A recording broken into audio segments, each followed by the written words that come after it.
এক সময় প্রস্ফুটিত গোলাপ এবং সবুজ সবুজে সজ্জিত একটি রাজ্যে রোজালিন্ড নামে এক রাজকন্যা বাস করতেন।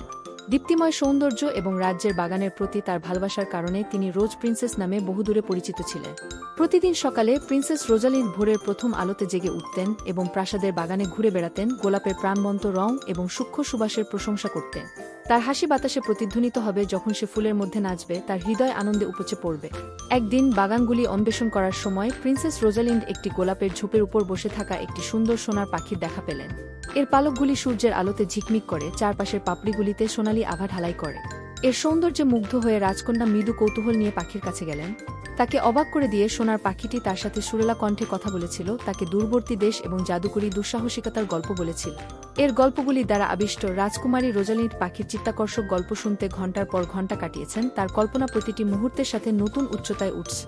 দিনগুলি সপ্তাহে পরিণত হওয়ার সাথে সাথে প্রিন্সেস রোজালিন্ড এবং সোনার পাখি সেরা বন্ধু হয়ে ওঠে। গোলাপের ঝোপের ছায়ার নিচে গোপনীয়তা এবং স্বপ্নগুলি ভাগ করে নেয়। তাদের বন্ধন প্রতিটি ক্ষণস্থায়ী দিনের সাথে আরও শক্তিশালী হয়ে ওঠে, বন্ধুত্ব এবং বোঝাপড়ার শক্তির প্রমাণ। কিন্তু এক দুর্ভাগ্যজনক দিন সোনার পাখিটি অসুস্থ হয়ে পড়ে। তার এক সময়ের উজ্জ্বল পালকগুলি তাদের দীপ্তি হারিয়ে ফেলে কারণ এটি ঘণ্টার মধ্যে দুর্বল হয়ে পড়ে। তার বন্ধুর কষ্টে বিচলিত হয়ে প্রিন্সেস রোজালিন্ড সোনার পাখিটিকে বাঁচাতে এবং স্বাস্থ্য পুনরুদ্ধারের জন্য যা কিছু করা দরকার তা করার প্রতিজ্ঞা করেছিলেন। বাগানের প্রতি তার ভালোবাসা এবং প্রকৃতির নিরাময় ক্ষমতার প্রতি আঁকতে রাজকুমারী রোজালিন্ড একটি নিরাময়ের জন্য বহুদূরে অনুসন্ধান করেছিলেন। তিনি বিরল ভেষ সংগ্রহ করেছিলেন এবং ম্লান গোলাপের প্রতি উৎসাহের শব্দগুলি ফিসফিস করেছিলেন, এই আশায় যে তাদের জাদুটি তার পালকযুক্ত বন্ধুকে সান্ত্বনা দেবে। এবং অবশেষে কয়েকদিনের অক্লান্ত পরিশ্রম এবং অটল সংকল্পের পরে রাজকুমারী রোজালিন্ডের প্রার্থনার উত্তর দেওয়া হয়েছিল। সোনার পাখির পালক তাদের তেজ ফিরে পেয়েছে এবং এর গান আবারও রাজ্য জুড়ে বেজে উঠল, আশা এবং আনন্দে বাতাস ভরিয়ে দিল। রাজকুমারী রোজালিন্ডের উদারতা এবং করুণার জন্য কৃতজ্ঞ সোনার পাখিটি তাদের বন্ধুত্বের প্রতীক হিসাবে তাকে একটি সোনার পালক দিয়েছিল। তার চোখে কৃতজ্ঞতার অশ্রু নিয়ে রাজকুমারী উপহারটি গ্রহণ করেছিলেন, জেনেছিলেন যে তাদের বন্ধন আজীবন স্থায়ী হবে। কল্পনাতীত প্রতিটি ছায়ায় প্রস্ফুটিত, সেখানে রোজালিন্ড নামে এক দয়ালু এবং মৃদু রাজকন্যা বাস করতেন। তার রাজ্যকে শোভিত সুন্দর ফুলের প্রতি গভীর ভালোবাসার কারণে তিনি সারা দেশে গোলাপ রাজকুমারী নামে পরিচিত ছিলেন।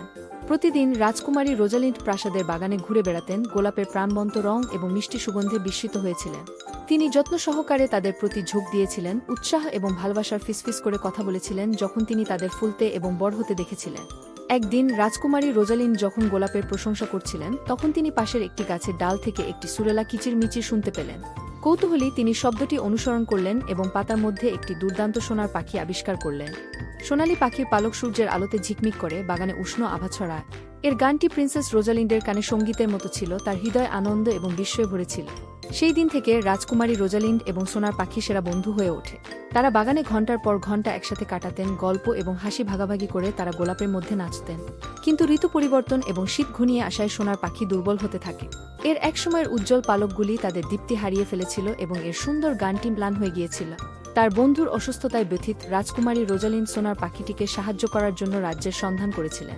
তিনি সেই বুদ্ধিমান বুড়ো পেঁচার সাথে পরামর্শ করেছিলেন যিনি বনে বাস করতেন এবং একটি জাদুকরী ফুলের কথা শিখেছিলেন যা বছরে একবারই ফোটে এবং যে কোনো অসুস্থতা নিরাময়ের ক্ষমতা রাখে।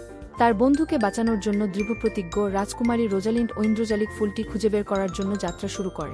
তিনি বন এবং নদী পেরিয়ে ভ্রমণ করেছিলেন, পথে অনেক চ্যালেঞ্জের মুখোমুখি হয়েছিলেন। অবশেষে কয়েকদিন অনুসন্ধানের পর রাজকুমারী রোজালিন্ড একটি লুকানো গ্লেনে প্রস্ফুটিত জাদুকরী ফুলটি দেখতে পান। তার চোখে আনন্দের অশ্রু নিয়ে সে ফুলটি ছিনিয়ে নিয়ে দ্রুত প্রাসাদে ফিরে গেল।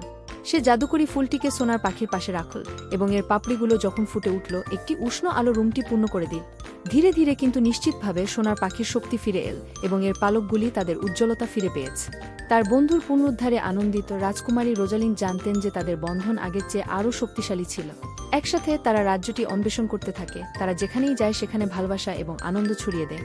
এবং তাই প্রিয় বাচ্চারা, রোজ প্রিন্সেস এবং গোল্ডেন বার্ডের গল্প বন্ধুত্ব, সাহস এবং ভালোবাসার নিরাময়ের শক্তির গল্প মনে রাখবে। এখন আপনার চোখ বন্ধ করুন, ঘুমাতে যান এবং আপনার স্বপ্নগুলি সোনালী পালক এবং প্রস্ফুটিত হয়ে উঠুক। গোলাপ রাজকুমারী তার রাজ্যে ফুটে থাকা ফুলের প্রতি তার গভীর ভালোবাসার কারণে প্রতিদিন সকালে প্রিন্সেস লিলি তার ঘর ভর্তি গোলাপের মিষ্টি ঘ্রাণে জেগে উঠত। সে তার দিন কাটত প্রাসাদের বাগানে ঘুরে বেড়াতে, রঙিন পাপড়ির প্রশংসা করে এবং পাখিদের প্রফুল্ল চিৎকার শুনে। একদিন যখন প্রিন্সেস লিলি তার প্রিয় গোলাপের দিকে ঝুঁকছিলেন তখন তিনি কাছাকাছি একটি গাছের ডাল থেকে একটি নরম সুরেলা গান শুনতে পান। কৌতূহলী তিনি শব্দটি অনুসরণ করলেন এবং পাতার মধ্যে একটি সুন্দর সোনার পাখি আবিষ্কার করলেন। সোনালী পাখির পালক সূর্যের আলোতে জ্বলজ্বল করছে এবং এর গান এমন ছিল যে রাজকুমারী লিলি আগে কখনো শোনেনি। এর সৌন্দর্যে মুগ্ধ হয়ে সে তার হাত বাড়িয়ে দিল এবং তাকে অবাক করে দিয়ে সোনার পাখিটি তার আঙুলের উপর ঝাঁপিয়ে পড়ল। সেই দিন থেকে প্রিন্সেস লিলি এবং সোনার পাখি সেরা বন্ধু হয়ে ওঠে। তারা তাদের দিনগুলি একসাথে প্রাসাদের বাগানগুলি অন্বেষণে কাটাবে। সোনার পাখিটি তার কাঁধে বসেছিল যখন তারা হেসেছিল এবং গোলাপের মধ্যে খেলছিল। কিন্তু ঋতু পরিবর্তন এবং শীত ঘনিয়ে আসায় সোনার পাখি দুর্বল হতে থাকে। এর পালকগুলি তাদের দীপ্তি হারিয়েছে এবং এর গান ম্লান হয়ে গেছে। তার বন্ধুর অসুস্থতায় ব্যথিত রাজকুমারী লিলি সোনার পাখিটিকে সাহায্য করার জন্য রাজ্যের সন্ধান করেছিলেন। তিনি বনে বসবাসকারী বুদ্ধিমান বুড়ো পেঁচার সাথে পরামর্শ করেছিলেন এবং তিনি তাকে একটি জাদুকরী ফুলের কথা বলেছিলেন যা বছরে একবারই ফোটে এবং যে কোনো অসুস্থতা নিরাময়ের ক্ষমতা রাখে। তার বন্ধুকে বাঁচানোর জন্য সংকল্পবদ্ধ প্রিন্সেস লিলি জাদুকরী ফুলটি খুঁজে বের করার জন্য একটি অনুসন্ধানে বেরিয়ে পড়ে। তিনি বন এবং নদী পেরিয়ে ভ্রমণ করেছিলেন, পথে অনেক চ্যালেঞ্জের মুখোমুখি হয়েছিলেন।